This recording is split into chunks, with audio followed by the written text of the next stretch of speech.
Welcome to the My Brain, My Happiness podcast. My name is Joe, and on each episode, it is my goal to spread awareness on mental health. No, I'm not a therapist, a psychiatrist, or a medical doctor. I'm just a guy who has had a lifelong relationship with mental illness, specifically OCD. Together with you, I want to blow the roof off the stigma that comes with having a mental illness. You need to know you're not alone. I promise this podcast will be upbeat and positive. My goal with each episode is to make you understand that you don't have to take this on alone or in silence. Now let's change some lives.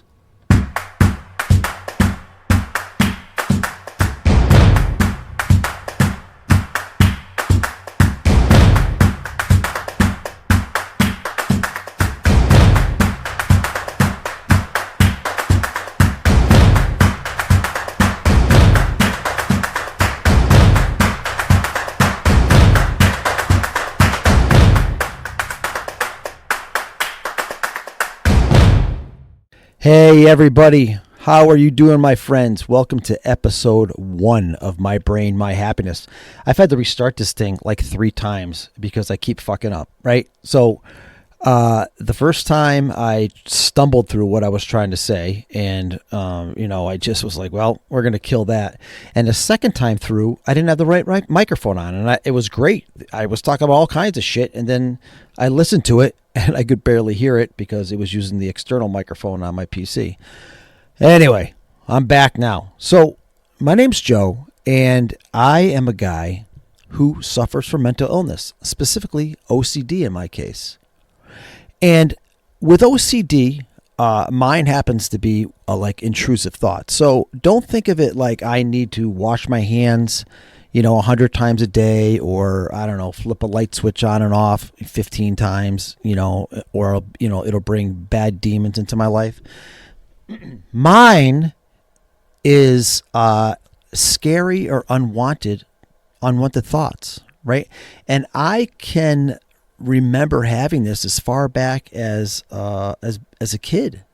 I can remember watching the movie The Deliverance back in the day. I couldn't have been more than, God, I don't even know how, I'm 55 now, so whenever that came out, I don't really remember. But there was a scene in the woods. I think you guys, if you saw The Deliverance, you'll know which scene I'm talking about, with Ned Beatty, where, he was made to squeal like a pig, right? And it messed me up.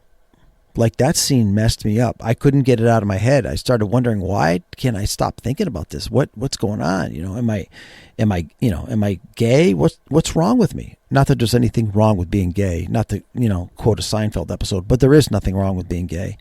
But I'm not gay. I'm about as heterosexual as they come. As a matter of fact, I'm on my 3rd marriage because, well, I guess I love women too much. So, in all reality, actually, my OCD has cost me relationships and made it very hard. But the woman I'm with now is a saint, and she puts up with a lot of crap. And so, I love her to death. But anyway, the intrusive thoughts they enter your head, and they can be crippling, paralyzing. You will think about these scary, terrifying thoughts from the minute you wake up to the minute you go to bed. And you keep looking for like reassurance or an answer that you will never find.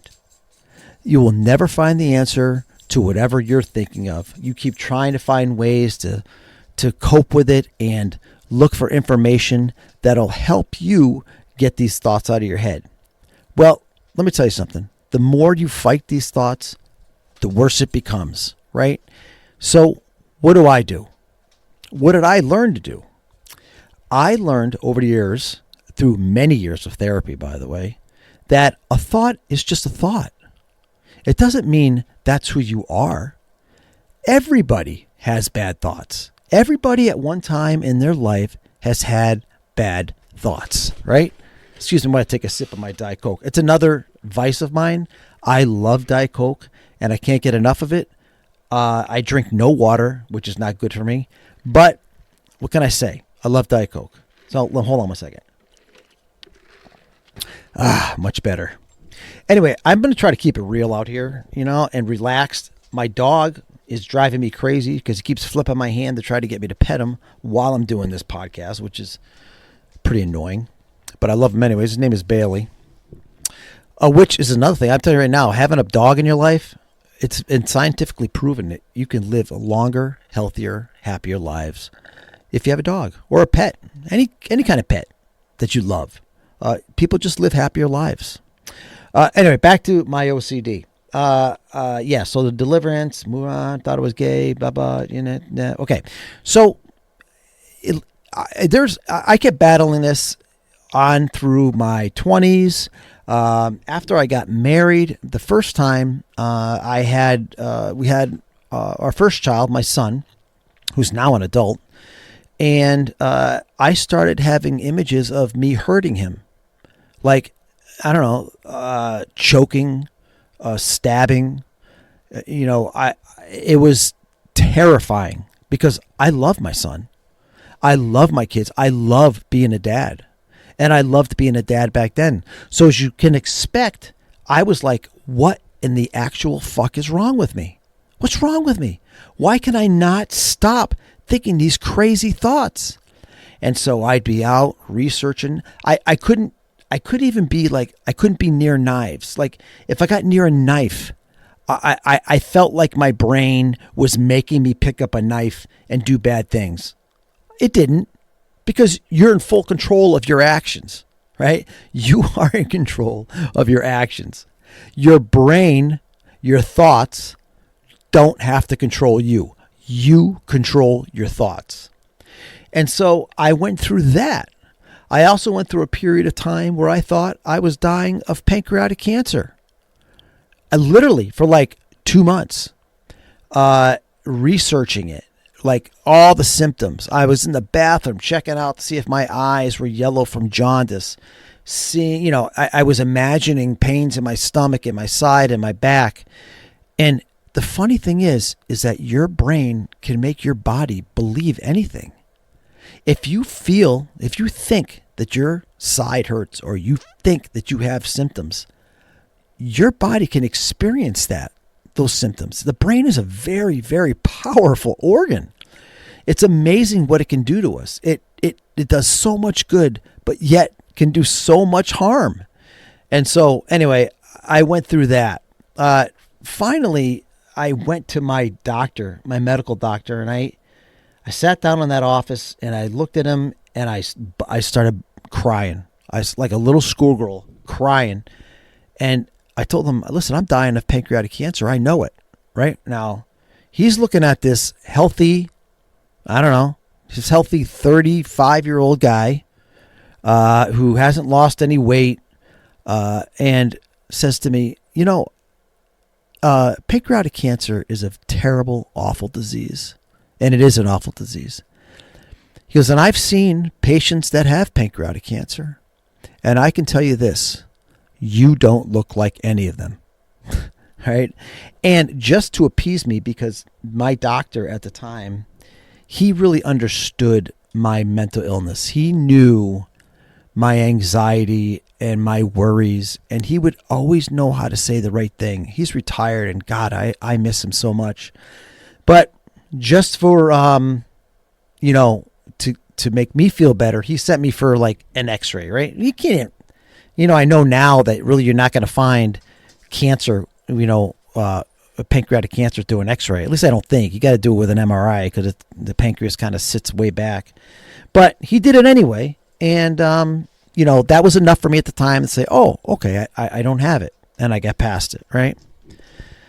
So these are the type of things that I deal with. Or, and I still have my moments.